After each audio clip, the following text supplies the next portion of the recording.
ನಾಡಹಬ್ಬ ದಸರಾಗಾಗಿ ಸಾಂಸ್ಕೃತಿಕ ನಗರಿ ಮೈಸೂರು ಮದುವಣಗಿತ್ತಿಯಂತೆ ಸಿಂಗಾರಗೊಳ್ತಾ ಇದೆ. ಇದೀಗ ಒಡೆಯರ ಪ್ರತಿಮೆಯನ್ನ ಕೂಡ ಸ್ವಚ್ಛ ಮಾಡುವಂತಹ ಕೆಲಸ ನಡೀತಾ ಇದೆ. ಇನ್ನು ಕೋಟೆ ಆಂಜನೇಯ ದೇವಾಲಯದ ಮುಂಭಾಗ ಇರುವಂತಹ ಜಯಚಾಮರಾಜೇಂದ್ರ ಒಡೆಯರ್ ಪ್ರತಿಮೆ ಏನಿದೆ ಅದನ್ನ ಸ್ವಚ್ಛಗೊಳಿಸುವಂತಹ ಕೆಲಸವನ್ನ ಮಾಡಲಾಗ್ತಾ ಇದೆ. ದಸರಾದ ಪ್ರಮುಖ ಆಕರ್ಷಣೆಗಳು ಮೈಸೂರಿನ ಈ ವೃತ್ತಗಳು ಅಂತ ಹೇಳಿದ್ರು ಕೂಡ ತಪ್ಪಾಗ್ಲಿಕ್ಕಿಲ್ಲ.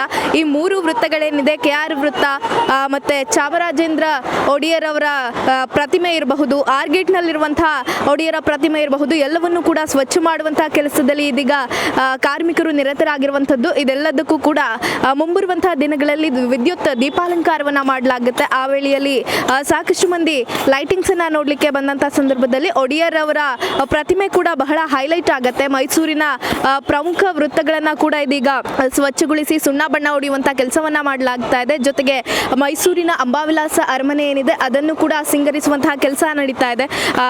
ಬಹುಪಾಲು ಮೈಸೂರಿನ ಎಲ್ಲ ಭಾಗಗಳಲ್ಲೂ ಕೂಡ ದಸರಾಗಾಗಿ ನಡಿಬೇಕಾದಂತಹ ಕಾರ್ಯಕ್ರಮಗಳಿಗಾಗಿ ಸಿದ್ಧತೆಯನ್ನ ಕೂಡ ಮಾಡಿಕೊಳ್ಳಲಾಗ್ತಾ ಇದೆ. ಈಗಾಗಲೇ ವಿದ್ಯುತ್ ದೀಪಾಲಂಕಾರಕ್ಕೂ ಕೂಡ ವ್ಯವಸ್ಥೆಯನ್ನ ಮಾಡಲಾಗ್ತಾ ಇದೆ. ಅಲ್ಲಲ್ಲಿ ವಿದ್ಯುತ್ ದೀಪಗಳನ್ನು ಕೂಡ ಅಳವಡಿಕೆ ಮಾಡಲಾಗ್ತಾ ಇದೆ. ಜೊತೆಗೆ ಈಗೇನು ನೀವು ಗಮನಿಸ್ತಾ ಇದ್ದೀರಾ, ಒಡೆಯರ ಪ್ರತಿಮೆ ಏನಿದೆ ಆ ಪ್ರತಿಮೆಯ ಛಾವಣಿಗೂ ಕೂಡ ಸುಣ್ಣ ಬಣ್ಣ ಹೊಡೆಯುವಂತಹ ಕೆಲಸ ಆಗುತ್ತೆ. ಆ ನಿಟ್ಟಿನಲ್ಲಿ ಈಗ ಕಟ್ಟಡದ ಮೇಲೆ ಏನು ಧೂಳಿದೆ ಅದನ್ನ ಕ್ಲೀನ್ ಮಾಡುವಂತಹ ಕೆಲಸದಲ್ಲಿ ಕಾರ್ಮಿಕರು ಕೂಡ ನಿರತರಾಗಿರುವಂಥದ್ದು. ಮೈಸೂರಿನ ಮೂರು ವೃತ್ತದಲ್ಲೂ ಕೂಡ ಒಡೆಯರ ಪ್ರತಿಮೆಗಳಿಗೆ ವಿಶೇಷವಾಗಿ ಸ್ವಚ್ಛತಾ ಕಾರ್ಯಗಳನ್ನು ಕೈಗೊಳ್ಳಲಾಗಿದೆ. ಜೊತೆಗೆ ಅವಕ್ಕೆ ಬಣ್ಣ ಕೂಡ ಹೊಡೆಯುವಂತಹ ಕೆಲಸ ಆಗುತ್ತೆ. ಏನು ಛಾವಣಿಗಳಿದೆ ಅದಕ್ಕೆ ಮೈಸೂರು ದಸರಾದಲ್ಲಿ ಒಡೆಯರಿಗೆ ವಿಶೇಷವಾದಂತಹ ಗೌರವವನ್ನು ಸಲ್ಲಿಸುವಂತಹ ಕೆಲಸವನ್ನ ಈ ಮೂಲಕ ಏನು ಮೈಸೂರಿನ ಜಿಲ್ಲಾಡಳಿತ ಮಾಡ್ತಾ ಇರುವಂಥದ್ದು.